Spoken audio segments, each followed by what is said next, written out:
Time to play a game of chicken. I think that was what when that line happened in the beginning of this episode, I was like, "Oh, we are in for a treat for episode 1 of season 3 of Strange New Worlds," which has been a really awesome ride since it started.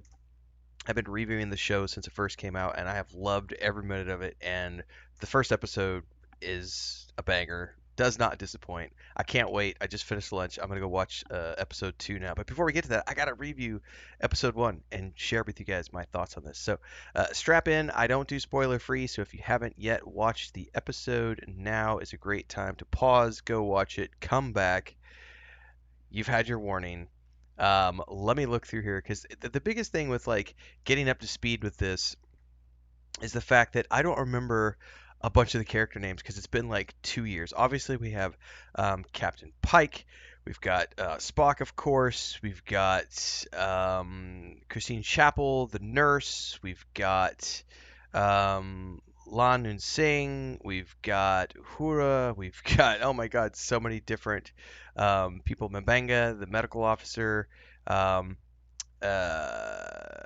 Rebecca Romijn as Chin Riley, and of course, the funniest thing about this was in the preview. I saw some press yesterday, and they were calling his hair Pike's Peak because Anson Mount has badass hair, and like I remember whenever I first saw him, I became first familiar with him in Hell on Wheels, and he had amazing hair there, and it's carried over here. But they were actually showing off like how they prepare Pike's Peak for the episodes, and it just made me laugh. I was like, he has an enviable head of hair.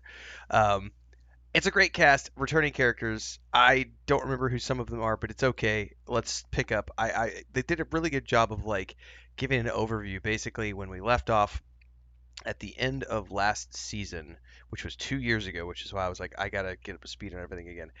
They were facing off an invasion of the Gorn, and they'd kind of crossed into like horror sci-fi territory, and they sort of continue that with this episode. We see several of the team members have been captured and taken by the Gorn, including my favorite pilot of all time. But back on the ship, they're also dealing with the crisis of someone that he cares deeply about being infected by the Gorn. So there's multiple storylines that are happening here in the first episode. One thing I will say is they resolve everything very nice and tight by the end of this, leading me to wonder where episode 2 is going, because they're going to have to introduce a new conflict, right? Because they sort of resolve the conflict with the Gorn by the end of this. Um, so let's just talk about the ship first and foremost. Scotty's back. He's creating a transponder that will make them invisible to the Gorn. He wants to track the Gorn, but this opening sequence is nuts because first and foremost, they're in the middle of a fight sequence. It's super hot and heavy. Lots of great VFX shots. Essentially, they crash ram um, their ship straight into one of the Gorn ships, and in the process launch some dud torpedoes at the ship that's carrying their crew members so that they can track it, and then they warp out to rendezvous with Starfleet, who has ordered them to retreat. They get back there. He has an impassioned discussion with his direct superior, who we've seen in previous episodes, and basically says, "Man, if we don't do something with the Gorn, we're going to be screwed." He's like, "I know, but Starfleet regulations, blah blah blah." But ultimately says, "I want you to, guard the border, but under the table, do whatever you can to hit back and show them that we're not weak and that they shouldn't keep coming after us." They've got a transponder that they can follow, so they set about following that transponder while Scotty is putting together his little device that will hopefully help shield them or make them look invisible to the Gorn. While this is happening, his loved one, his significant other, she's dying on the table, and Spock and the Doc are trying to figure out what to do. And they do different scenarios, and it's all good. It's your typical Star Trek. Oh no, something's wrong. We have to find a solution. Let's try 5 different things. Um, and while that's all going on, the away team, along with these colonists, start waking up in the digestion chamber of this Gorn ship or facility of some type, and it's a very aliens vibe. waking up in these like mucusy sacks, and their skin's kind of like already started to like digest in places, and it's burned and it's nasty. And of course, they all get out, and they have to decide that we've got to get these people out with us while they're being, trying to be surreptitious about this and not get caught by the Gorn.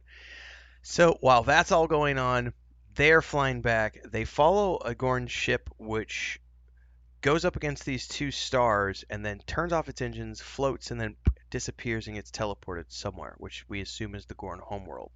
And while they're figuring out what happens with all of this, all of a sudden here comes a massive Gorn battleship with thousands upon thousands of swarms. And Pike has to make a very quick judgment call that um, I can either go after my people or I can turn around and get back to the Federation and relay information that this is coming and that they need to prepare. Quick commercial break, everyone, to celebrate and give thanks to all of these amazing people who keep me on the air full time. Really appreciate the support. All you got to do is join as a member. You get access to private videos. You can also do super thanks on any upload or super chats and stickers on any live stream or premiere you see. And beyond that, don't forget we're multi-streaming over on Twitch now, so you can support over there as well.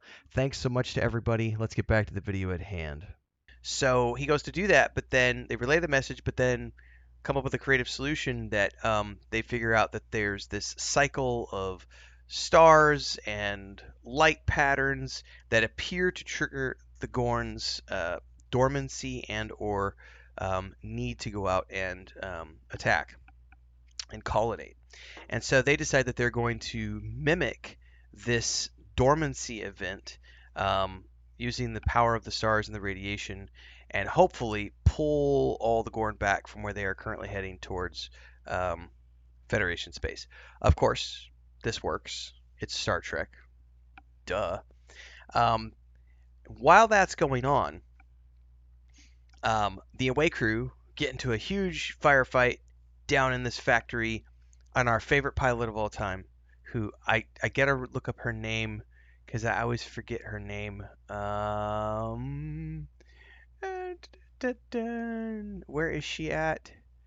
I don't see her on the list, and I can't remember where her character's name is. Erica Ortegas.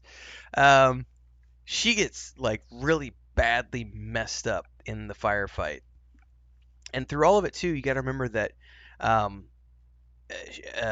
Singh has this like complicated backstory of like her childhood with the Gorn and being taken, and so she's like traumatized during this whole fight, and she finally snaps out of it when she sees Ortega getting the crap kicked out of her, and she like puts a gun in one of the Gorn's necks and blows its head off. Um, they eventually kidnap a Gorn ship, and Ortega, so despite being badly wounded, flies them out. Um, I love the one part where like, "Are you sure you can fly this thing as wounded as you are?" And she's like, don't be rude. Of course I can fly it." But she's really, really badly wounded. But they get out, they win the day, they send the Gorn back into dormancy. They sort of save his loved one for the moment. We've passed that crisis. The only thing that seems to be left is the fact that Chapel is going away for a few months, and time off between her and Spock is acting all somber, and she tells him there's a significant line here where she's like, "Don't do something romantic, like wait for me," and it's like, he's gonna wait for her. So I don't know where episode 2 is going yet, but we resolved the conflict of the Gorn apparently in this first episode, so I'm not sure what threat we're gonna face for the rest of season 3. We do know, if I'm not mistaken, they've gotten uh, we've gotten a renewal for I think it's seasons 4 and 5, right? Fourth season is in production, expected to release 2026, and a fifth and final season with 6 episodes will begin filming in late 2025. So they're going to be filming uh,